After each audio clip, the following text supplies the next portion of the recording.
Hi, I'm Marie. I wanted to talk to you a bit more about question 5 and the big myths that the Massachusetts Restaurant Association, under their ballot committee name, the Committee to Protect Tips, has posted on their website in an effort to encourage folks to vote no next month.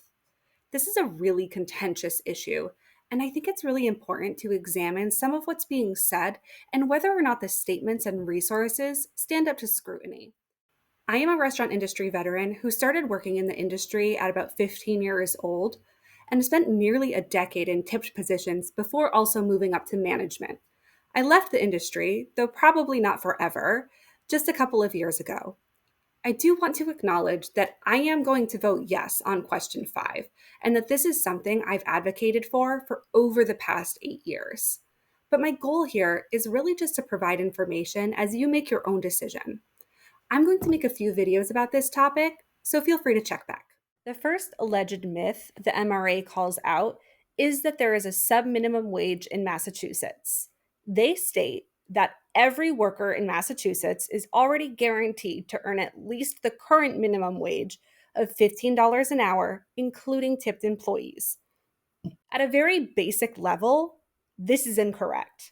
There are several exemptions to the $15 minimum wage in Massachusetts, including municipal and state employees, agricultural workers, members of religious orders, certain disabled people, seasonal camp counselors, and salespeople who work primarily outside a main office.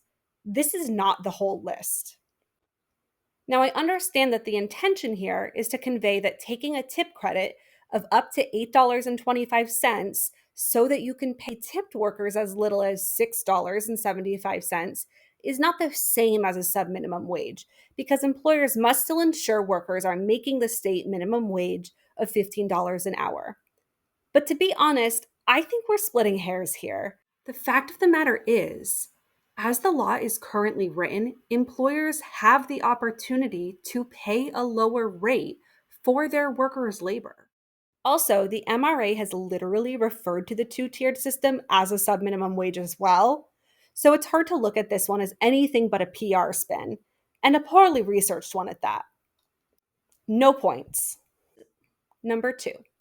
The next supposed fact check states that the One Fair Wage organization from out of state doesn't represent tipped workers. Let's start here. The two folks at the helm of One Fair Wage are Saru Jayaraman and Fekak Mamadou. It's true that neither of them are from Massachusetts, but frankly, I'm not sure if it's relevant. Mamadou worked as a tipped restaurant worker for decades after emigrating here in the 80s and acted as a shop steward and worker advocate for his colleagues at Windows on the World restaurant in the World Trade Center.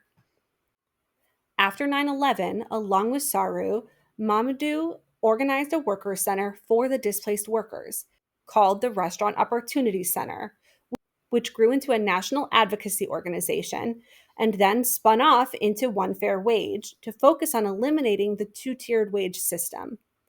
In the ballot write-up from the MRA, they further present the picture of this out-of-state California radical group. But that doesn't really explain some of the other One Fair Wage states like Alaska or Montana or even Nevada. And again, only Saru is from California. But here's the thing.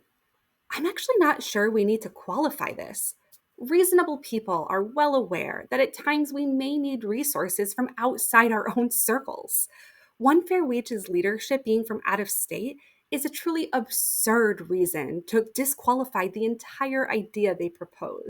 Furthermore, it's frankly ridiculous to say that the organization doesn't represent tipped workers. There are tipped workers across the country who are involved in One Fair Wage's work, and that includes Massachusetts. In fact, restaurant workers in Massachusetts have been organizing for years to try to propel this change forward. I personally learned of this work around 2016 and began advocating along with other restaurant workers. But to be honest, I was late to the party. Tipped workers who want this change have been in Massachusetts for years, and yes, plenty still exist. This 90% figure that the MRA cites here is iffy. I've done another video that goes into more depth about the issues with their survey results, but suffice to say that what they're reporting here doesn't exactly match up with their survey results, and the survey itself is pretty problematic. If you did want to hear a little bit more about those survey results, then you should definitely go watch the video where I did do a deep dive on it. But if not, I think that's enough for today. Feel free to check back more if you felt like this was interesting or helpful, because I plan to post a few more. Bye.